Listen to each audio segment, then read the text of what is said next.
Hello everyone, Kate here from Keight Krafts, sharing with you another project for Hollow Tree Hobbies. Let's get started. So to kick things off, we are going to be making a bit of a mess with some Simon Hurley Lunar Paste in Gold Rush. I've got some 110-pound cardstock that I've cut down here, just big enough to be able to use the Magic Message die by Fawn to cut out a circle with.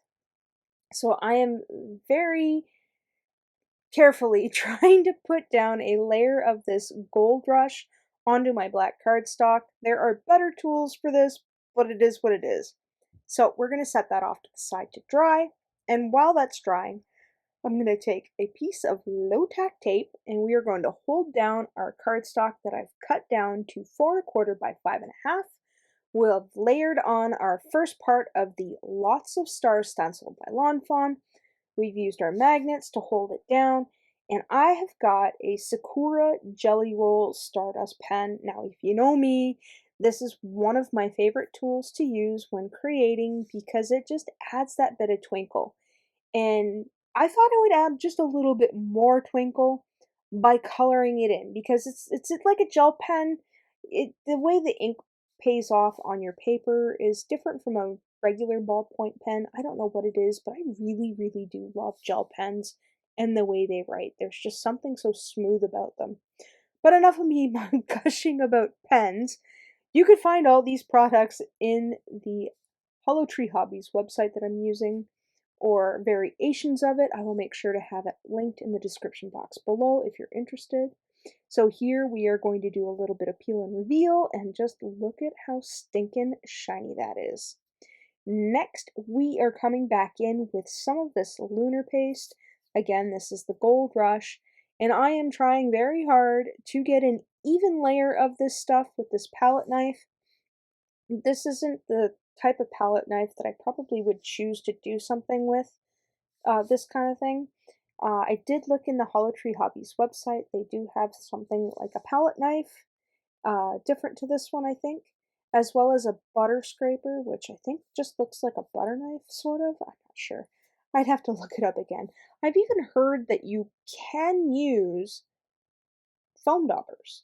I haven't tried it yet now, and I don't know that that would be something that would work out in the long run to be able to reuse it. I haven't really played with a lot of stencil paste in my craft experience, so I am really loving the color of this because it does remind me of a pearlescent watercolor that I have, and it is just absolutely gorgeous.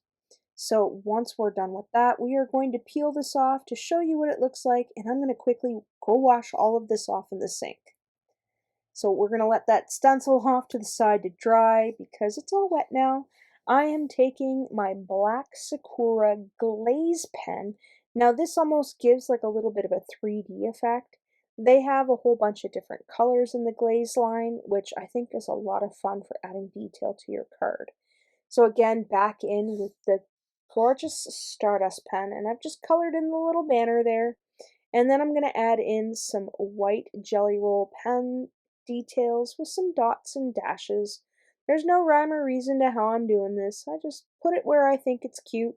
It's not always the same every time I do, the white detail, but I don't know. I think adding little bits like this is really neat. It kind of brings in a little bit of interest to your project. So we're going to set those guys off to the side and give that a little bit of a rub to make sure that that's dry. We've gone ahead and cut that off camera, and I'm just showing you how pretty that looks. So next we are going to build our scene. So I have some more scrap paper from the 110-pound black cardstock that I had, and I used one of Fawn's hillside dies just to cut out a little bit of an arch, and I've marked off with my paper where roughly I need to cut first. Now I'm using my Tim Holtz Tonic Guillotine Trimmer, and I absolutely love the fact that I can cut from both sides of the cutter. So you've got a little bar at the top and a little bar at the bottom, and I love this one better than my Fiskars. So next I have gone ahead off camera and added in some thin foam squares to our little hill here, and I'm gonna double stick this with a little bit of glue in case I put this down wrong and I need to reposition it. I always like adding a little bit of glue because it gives me a few seconds of extra wiggle time as opposed to just putting it down with the glue that the foam tape already has on it. I find anyway. So once I'm satisfied with the amount of dots of glue, I'm going to line this up as best as I possibly can.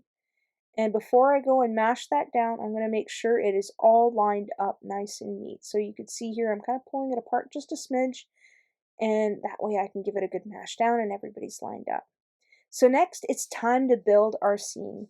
So I'm going to add a little bit of tape runner to the back of our circle here, and then I'm going to add some glue in because we are dealing with some texture, and I want the double stick to happen because it's not an even playing ground, if you know what I mean.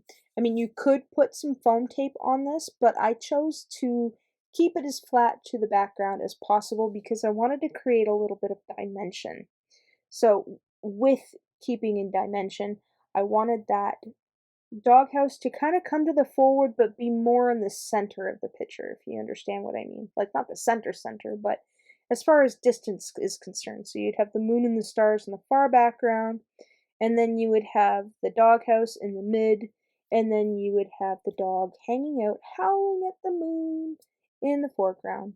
So I've only covered him with half the amount of foam tape just so he lies even and doesn't bend in because I do have that foam tape in behind the hill.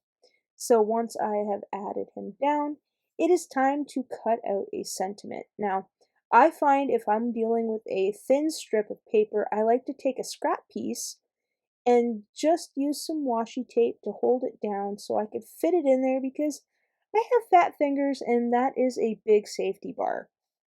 So once I've cut the one side, I'll go ahead and flip it around, tape it back down, and then that way I've got more wiggle room to maneuver this tiny slip of paper, and I find that this works all the time.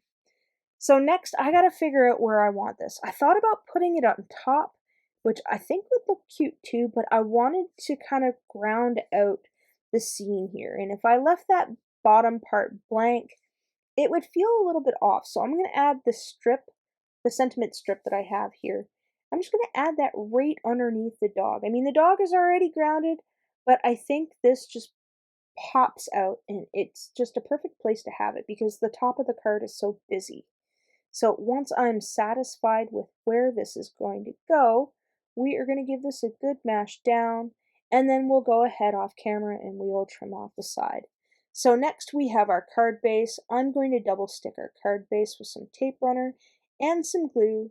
So I'll add some tape runner to the card base and then we are going to go around our card.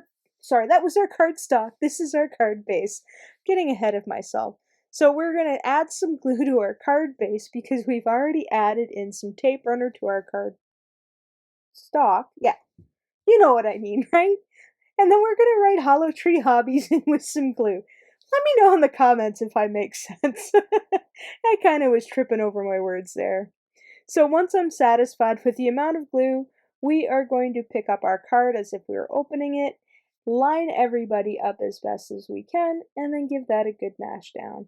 Now, I found that where I had the tape at the top, I was missing out on a bit of a star, so I'm just going back around with my Sakura Stardust Pen and just touching up in the little areas that I felt needed it to be, and I thought I would give this a go. I'm going to add a little bit of the Stardust Pen to the little moon here, and here you have our finished card. I just love how shiny this lunar paste is.